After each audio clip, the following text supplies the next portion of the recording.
வணக்கம். மீண்டுமாக திருக்குறள் திருவிவிலியம் ஒப்பாய்வு. இந்த ஒப்பாய்வில் இன்னைக்கு இந்த வீடியோவில் நாம் திருவள்ளுவர் மறுபிறவை குறித்து சொல்லியிருக்கிறாரா, அல்லது திருவள்ளுவருக்கு மறுபிறவிலே நம்பிக்கை உண்டா, சைவ சமயத்திலே மறுபிறவி இருக்கிறதா அப்படின்ற உடைய விஷயத்தை நம்ம இதில் ஆராயப்போகிறோம். ஏற்கனவே திருக்குறள் கிறிஸ்துவ நூல், திருவள்ளுவர் ஞானஸ்தானம் பெற்ற கிறிஸ்துவர் அப்படின்னு பேசிக்கொண்டு இருப்பதான ஆய்வாளர்களுக்கும் நாம் இதில் மறுப்பு சொல்லலாம். திருக்குறள் பொறுத்த வரைக்கும் அது மறுபிறவி நம்பிக்கை கொண்ட நூலாக தான் இருக்கிறது. கிறிஸ்தவத்தில் மனிதன் ஒரே தரம் பிறக்கிறான், மரிக்கிறான், நியாயத்திற்காக காத்திருக்கிறான் அப்படின்னு சொல்லப்பட்ட அந்த நம்பிக்கை வேறு. கிறிஸ்துவ நம்பிக்கை கொண்டு அதுதான் திருக்குறள் இருக்கிறது என்று இவர்கள் திணிப்பதை நம்ம சரியில்லை அப்படின்னு மறுத்து பேசுகிறோம். ஏன்னா இதை அதிகமாக பேசுகிறதான எழுதுகிறதான திருவாளர் தெய்வநாயகம் அவர்கள், அவரே தன்னுடைய ஒரு புத்தகத்தில் இப்படியாக ஒரு விஷயத்தை அவர் சொல்லியிருப்பார். அதாவது மற்றவங்களுக்கு ஆலோசனை சொல்ற மாதிரி, அறிவுரை மாதிரி அவர் ஒரு விஷயத்தை பேசியிருப்பாரு. பொருந்தாததை பொருத்த முயற்சிக்கும் பொழுது இடர்பாடு அடைதல் இயல்பே அப்படின்னு அவரே ஒரு உண்மையை சொல்லியிருப்பாரு. அவர் அந்த காரியத்தை செய்திருக்கிறார். பொருந்தாததை பொருத்த முயற்சி பண்ணி பார்த்திருக்கிறார். அதுல பல சிக்கல்கள் இருப்பதை நாம இன்னைக்கு இதுல பார்க்க போறோம். கிறிஸ்தவ கொள்கையை கொண்டு திருக்குறளையும் சைவ மதத்திலையும் திணிக்க கூடாது. அப்படி திணிச்சா என்ன மாதிரியான முரண்பாடுகள் இடர்பாடுகள் வரும் அப்படின்றத நாம இந்த விஷயத்துல இந்த காணொலியில உங்களுக்கு தெளிவுபடுத்துறேன். திருவள்ளுவர் பொறுத்த வரைக்கும் அவர் மறுபிறவி நம்பிக்கை கொண்டவர். அதுக்கு ஆதாரமா பல திருக்குறள் இருக்கிறது. மிக தெளிவாக இதுவரை திருவாளர் தெய்வநாயகம் தவிர இதுவரை திருக்குறளுக்கு உரை எழுதின அத்தனை உரையாசிரியர்களும் மிக தெளிவாக மறுபிறவியை தான் திருவள்ளுவர் சொன்னார் என்ற அர்த்தத்திலே தான் அவர்கள் அதற்கு விளக்கு உரை எழுதியிருக்கிறார்கள். இவர் தான் எப்பயுமே தலைகீழ் பாடம் அப்படின்றது போல உலகத்திலே யாரும் சொல்லாத புது கருத்து, மற்ற உரையாசிரியர்லாம் திணறிவிட்டார்கள் அப்படின்லாம் இவரே சொல்லி இவரு தான் சொல்றது சரி அப்படின்லாம் அவர் பேசியிருப்பாரு. அதில் நிறைய நகைச்சுவைக்கான காரியங்கள் இருக்கிறது. ஒரு திருக்குறள், மிக ஆணித்தரமான ஒரு திருக்குறளிலிருந்து நான் உங்களுக்கு ஆரம்பிக்கிறேன். அங்க திருவள்ளுவர் ஒரு ஆலோசனையை கொடுக்கிறார். உங்களுக்கு ஏதாவது வேண்டிக் கொள்ள வேண்டும் என்று வேண்டுதல் இருந்தால் பிறவாமையை வேண்டுங்கள் என்று சொல்லுகிறார். வேண்டுங்கால் வேண்டும் பிறவாமை, மற்றது வேண்டாமை வேண்ட வரும். 362வது திருக்குறள்ல அவரு இப்படி பிறவாமை அப்படின்னு ஒரு வார்த்தையை சொல்லியிருக்கார். அப்ப பிறப்பு, பல பிறவி இருக்கிறது என்பதை நம்பிக்கை கொண்டுதான் இங்கே பிறவாமை என்று ஒரு வார்த்தை அவர் சொல்லுகிறார். இப்ப திருவள்ளுவர் திருக்குறளை செத்தவனுக்கு எழுதினாரு, இல்லை இனி வரப்போறவனுக்கு எழுதினாரு. பிறந்து வந்தவனுக்கு தான் அவர் சொல்றாரு, நீ மறுபடியும் பிறக்காம இருக்கணும் அப்படின்னு சொன்னா அதை வேண்டிக்கோ அப்படின்றார். பிறவாமே வேண்டிக்கோள் அப்படின்னு சொல்றாரு. அப்ப திருவள்ளுவருக்கு பல பிறவி நம்பிக்கை இருக்குது அப்படின்றது தெளிவா நம்ம தெரிஞ்சுக்கலாம். இந்த ஒரு குறளே போதும் அவருக்கு பல பிறவி நம்பிக்கை உண்டு என்பது. சைவ மதத்துல முன்னோடி காரைக்கால் அம்மையார் திருவள்ளுவர் சொன்னதை அப்படியே அவங்க அங்க சொல்றாங்க. அவங்க சிவன்கிட்ட வேண்டும் பொழுது சொல்றாங்க, பிறவாமை வேண்டும். அப்படி ஒருவேளை எனக்கு அது இல்லை, மீண்டும் பிறப்புண்டேன், உன்னை என்றும் மறவாமை வேண்டும் அப்படின்னு அவங்க சொல்றாங்க.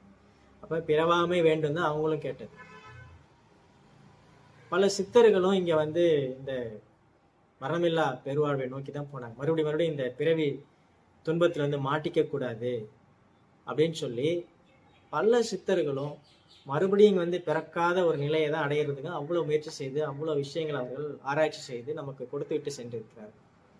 இது எல்லாத்தையும் புறந்தள்ளிட்டு ஒரே ஒரு வசனத்தின் அடிப்படையில மனுஷனுக்கு ஒரே தரம் தான் பிறக்கிறான், நியாயத்தீர்ப்பு அடைகிறான்ற ஒரே ஒரு வசனத்தை நம்பிக்கொண்டு இருக்கிறதான இந்த நம்பிக்கையாளர்கள் இவ்வளவு பெரிய நம்பிக்கை கொண்டு சிதைக்க கூடாது.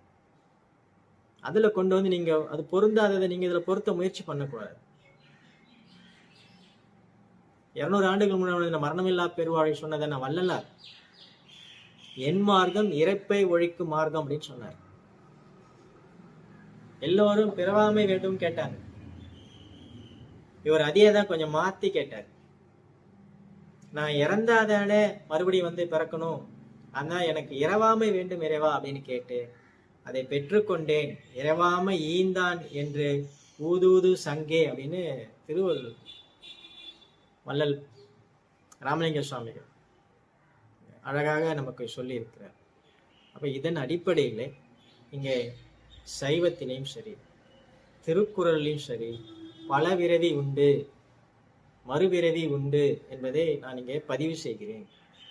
அதனால சைவத்துல இல்லை திருக்குறள் இல்லை அப்படின்லாம் இன்னும் உருட்டிட்டு இருக்காது. பிறவிகள் பல உண்டு. நீங்க அந்த பிறவி அப்படின்னு வள்ளுவர் சொல்வதற்கு நீங்களாக ஒரு விளக்கம் கொடுத்துக்கிறீங்க. என்ன விளக்கம்? சந்ததி, தலைமுறை. சந்ததி, தலைமுறை அகராதியிலே இல்லாத ஒரு அர்த்தம். உங்க அகராதி புதுசா ஏதோ எழுதியிருக்கீங்க போல.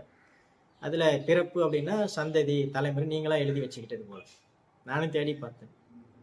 வள்ளுவர் பிறப்பு அப்படின்றத பிறவி, பல பிறவிகளையும் பிறத்தலை குறித்து தான் சொல்லியிருக்கிறார். நீங்களா வந்து பிறவி சுழற்சி கோட்பாடு அது இதுன்னு ஏதோ போட்டு பக்கத்தை நிரப்பி வச்சிருக்கீங்க, குழப்பி வச்சிருக்கீங்க. இதுல வேற என்ன கேள்வி கேட்குறீங்கன்னா, ஒரு 7 பிறவி அப்படின்னு வள்ளுவர் சொன்னதை வந்து நீங்க கிண்டல் அடிக்கிற மாதிரி, என்ன பிறப்புனா 7 தரம் தானே பிறக்க முடியும், 8ஆவதான பிறப்பு இல்லையா அப்படிலாம் கேட்டிருக்கீங்க. உங்க புத்தகத்துல 199 200 பக்கத்தை வாசிக்கும் போது அது வந்து 7 பிறப்பு என்றால் 7 பிறப்பு மட்டும்தானா? அதனால பிறவி பெருங்கடல் என்பது பல பிறவிகள் என்று கொள்ள முடியாது. உங்களுக்கு நான் வந்து ஒரு பைபிள் காரியத்தை சம்பவத்தை ஞாபகப்படுத்த விரும்புகிறேன். மத்தேயு 18ஆம் அதிகாரத்திலே அங்கே பேதுரு இயேசு கிறிஸ்துவிடம் வந்து, ஆண்டவரே, என் சகோதரனுக்கு விரோதமாக குற்றம் செய்து வந்தால் நான் எத்தனை முறை மன்னிக்க வேண்டும்? 7 தரம் மட்டுமா என்று கேட்கிறான். அதற்கு இயேசு 7 தரம் மாத்திரமல்ல 770 தரம் மட்டும் என்று சொன்னார் என்று உனக்கு சொல்லுகிறேன் அப்படின்னு சொன்னார். இப்ப நான் என்ன கேட்கிறேன்னா, இயேசு சொன்னாரு 770 தரம் தான் மன்னிக்கணும் அப்படின்னு. 7 × 7 49 தடவை தான் நீங்க மன்னிப்பீங்களா? 50ஆவது தடவை என்ன தண்டிப்பீங்களா? அப்ப இங்க என்ன அர்த்தம்? இது 7 சொன்னா அவன் வந்து தவறு செய்து கொண்டேதான் இருப்பான், நீ அவனை மன்னித்து கொண்டேதான் இருக்க வேண்டும்.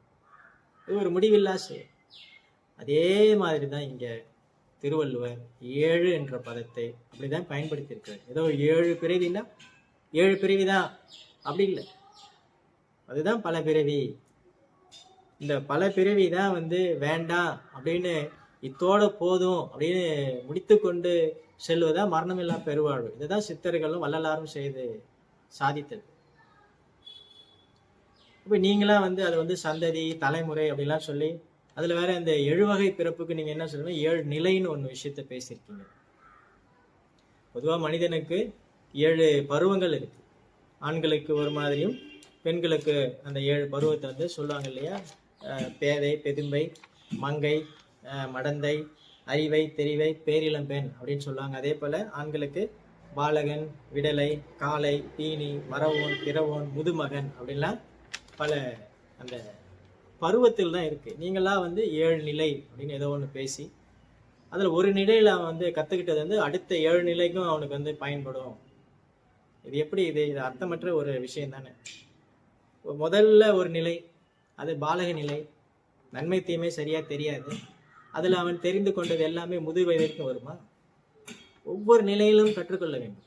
விடலை பருவம், உனக்கு பாலகன் பருவத்தில் போய் நீங்கள் வந்து அவனுக்கு வந்து பாலியல் கல்வி சொல்லி கொடுத்துட முடியுமா? அவன் விடலை பருவத்தை வந்து அந்த இள பருவத்துக்கு வரும்போது அதை அவன் தெரிந்து கொள்வான். அப்போ இந்த மாதிரியான ஒரு மாறுபாடான உபதேசத்தை வந்து நீங்கள்லாம் வந்து புதுசாக ஒரு விளக்கம் கொடுத்துட்டு இருக்கீங்க. திருவள்ளுவர் அப்படி சொல்லவில்லை. 7 பிறவி என்பது பல பிறவியில் வரக்கூடியதான பல அடுத்த பிறவி, அதுக்கு அடுத்த பிறவியை கொடுத்து தான் அவர் பேசியிருக்கிறார். அது நல்லா நீங்கள் விளங்கிக்கணும் அப்படின்னு சொன்னால் உங்களுக்கு வந்து நான் ஒரு விளக்கம் கொடுக்குறேன் பாருங்க. இந்த 398வது திருக்குறள் நீங்கள் சரியாக விளங்கிறதுக்கு, ஒருமை கண் தான் கற்ற கல்வி ஒருவருக்கு எழுமையும் ஏமா புடைத்து. இதைதான் நீங்க அது 7 நிலை அப்படின்னு உருட்டி இருக்கீங்க. இப்ப ஒரு தாய் தகப்பனுக்கு பிறந்ததான ஒரு 4-5 பிள்ளைகள் வைத்துக் கொள்ளுங்கள். ஒரே மாதிரியான சூழ்நிலை தான் அந்த 4 பிள்ளைகளுக்கும் அந்த தாய் தந்தைகள் கொடுக்குறாங்க படிப்பதற்கு எல்லாமே. ஆனா ஒரு குழந்தை நல்லா ஷார்ப்பா படிக்கும், ஒரு குழந்தைக்கு 4 தடவை 5 தடவை சொன்னாலும் விளங்காது. ஒரே தாய் தந்தைக்கு ஒரே சூழ்நிலையில் இருக்கிறதான ஒரே வாய்ப்புகள் கொடுக்கப்பட்டதன் அதே 2 குழந்தைகளுக்கும் இந்த ஏற்றத்தாழ்வு மாறுபாடு எப்படி வருது? இதுதான் திருவள்ளுவர் சொல்லுகிறார், இந்த பிறவியிலே வந்ததான மாறுபாடு.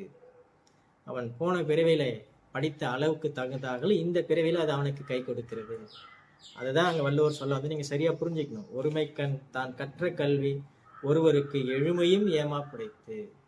அதனால ஒரு பிறவியில நீங்க படிக்கிறது கொடுத்த வாய்ப்பை சரியாக நீங்க படித்தோம் சொன்னா அடுத்த பிறவியில் அது பயன்படும். அப்படிதான் இது நீங்க எந்த அளவுக்கு புரிஞ்சிக்கூடிய உங்களுக்கு அந்த புரிதல் எந்த அளவுக்கு இருக்குன்னு எனக்கு தெரியல. இன்னும் மறுபடியும் அது 7 நிலை அப்படின்னா உங்களை போலதான ஒரு கேலிக்குறியதா இருக்கும். நீங்க நான் இன்னும் சொல்லணும்னா, ஏன்னா தலைமுறை அப்படின்லாம் சொல்லிருக்கீங்க, பிறப்பு அப்படின்னு சொன்னா அது தலைமுறையை குறிக்குது. எப்படி அது தலைமுறையை குறிக்கும்? ஒரு தலைமுறையில அதான் சொன்ன 7 பிறப்பும் தீயவை தீண்டா பழிப்பிறங்கா பண்புடை மக்கட் பெறேன். அதுக்கு நீங்க ஒரு தலைமுறை நல்ல பிள்ளையை பெற்றுட்டா அப்படியே அடுத்த தலைமுறைல அது நல்ல பேர் வந்துடும். அது எப்படி வாய்ப்பு இருக்கு? நீங்க பிராக்டிக்கலா நீங்க பாக்குறீங்களா? தாத்தா நல்லா ஊழியம் பண்ணாரு, பேரன் அட்டு ஊழியம் பண்றான், அப்படிதானே சொல்றோம். உதாரணம் சொல்ல முடியல. அப்பன் பேரை கெடுக்கிறான், தாத்தா பேரை கெடுக்கிறான். அப்ப இதுல அடிபட்டு போதில்லை தலைமுறைன்னு சொன்னீங்கன்னா. இன்னமும் வேடிக்கை என்ன சொன்னா, அதுதான் உங்களுக்கு சொல்ல வந்தேன். நீங்க பிறப்பு அப்படின்னா அது எல்லாமே தலைமுறை அப்படின்னு எடுத்தீங்கன்னா எல்லா இடத்துலையும் அதே அர்த்தத்தோட வரணும். நீங்க தானே சொல்றீங்க ஒரு இடத்துல ஒரு அர்த்தத்தில் சொன்னா அதே அர்த்தம் தான் மற்ற இடத்துல நம்ம பொருத்தி பார்க்கணும் நீங்க சொன்னதுபடி.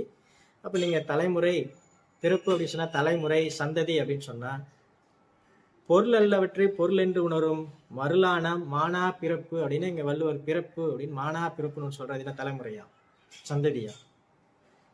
351வது திருக்குறள். அதே மாதிரி இன்னொரு மானா பிறப்பு அப்படின்னு சொல்லி 1002வது குறள்லயும் வரும். 357ல பாருங்க, ஓர்த்துள்ளம் உள்ளது உணரின் ஒரு தலையா பேர்த்துள்ள வேண்டா பிறப்பு. இப்ப நீங்க வேண்டா பிறப்புன்னு இருக்கு. பிறப்பு அப்படின்னா சந்ததி தலைமுறை அப்படின்னு சொன்னா சந்ததி வேண்டான்றதா இந்த குறள் சொல்லுதா? 358வது குறள் இன்னும் வேடிக்கையா நீங்க விளக்கம் கொடுத்திருக்கீங்க. பிறப்பென்னும் பேதமை நீங்க சிறப்பென்னும் செம்பொருள் காண்பது அறிவு. செம்பொருள் காண்பது எதற்கு? தலைமுறை வேணான்றதுக்கா? சந்ததி வேணாம் என்பதற்கா? அப்படி இல்லையே. பிறப்பு என்பதே பேதமையானது. இந்த பேதமையான பிறப்பு வேணாம் அப்படின்றதுக்கு நாம் செம்பொருள் காண வேண்டும் அப்படின்றதான் வள்ளுவர் அங்க சொல்லியிருக்கார். இப்ப பிறவி பெருங்கடல் நீந்துவார் நீந்தா இறைவனடி சேராதார். இப்ப பிறவி பிறப்பு அப்படின்னா சந்ததி அப்படின்னு நீங்க எடுத்துக்கிட்டீங்கன்னா அப்ப யாருக்கெல்லாம் சந்ததி இல்லை அவங்க மட்டும்தான் இறைவனடி சேர்ந்தவர்களா? ஊர்ல யாருக்கெல்லாம் குழந்தை இல்லையோ அவங்க எல்லாம் இறைவனடி சேர்ந்தவர்களா? அப்ப குழந்தை பெற்றவர்கள் எல்லாம் இறைவனடி சேராதவர்களா? என்ன ஒரு கேலிக்குத்தான ஒரு சொல்லாடல் நீங்க வச்சிருக்கீங்க, விளக்கம் கொடுத்திருக்கீங்க. பிறவி பிறத்தல் அப்படின்னா அது பிறப்பு அப்படின்னா தலைமுறை சந்ததி அப்படின்னு அப்படி இல்லையே. இங்க மிக தெளிவாக திருவள்ளுவர் பல பிறவியை குறித்து தான் பேசியிருக்கிறார். அவை எழுமை எழுபிறப்பு என்று திருவள்ளுவர் சொன்னதெல்லாம் வரக்கூடியதான பிறவிகள், தொடரக்கூடிய பிறவிகளை தான் திருவள்ளுவர் சொல்லியிருக்கிறார். அதனால நீங்கள் பொருந்தாததை பொருத்த முயற்சி பண்ணி பல இடர்பாடுகளை கொண்டு வந்திருக்கிறீர்கள். அதனால எழுபிறப்பு அப்படின்றது இங்கே பல பிறவியை குறிக்கக்கூடிய திருக்குறள்ல தான் அது அந்த அர்த்தத்தில் தான் திருவள்ளுவர் சொல்லியிருக்கிறார். திருக்குறள் பல பிறவியை சொல்லக்கூடியதான நூல். சைவத்திலையும் பல பிறவி உண்டு, பல பிறவி நம்பிக்கை உண்டு. உங்களுக்கு ஒரு திருக்குறள்ல ஒரு விஷயத்தை நான் சொல்லி முடிக்கிறேன். இந்த பிறவியில ஒருவன் நோயோடு இருப்பதற்கு வறுமையோடு இருப்பதற்கு காரணம் என்ன அப்படின்னு திருவள்ளுவர் தன்னுடைய கொல்லாமை அப்படின்ற அதிகாரத்துல அந்த கடைசி குறள் 330வது குறளாக ஒரு திருக்குறளை எழுதி வைத்திருக்கிறார். திருவள்ளுவர் தான் அங்க சொல்றாரு, உயிர் உடம்பின் நீக்கியார் என்ப செயிர் உடம்பின் செல்லா தீ வாழ்க்கை அவர். நீங்க இதுக்கு உரை எழுதின உரையாசிரியர் எல்லாரும் மிக தெளிவா சொன்ன காரியம் என்னன்னு படிச்சு பாருங்க.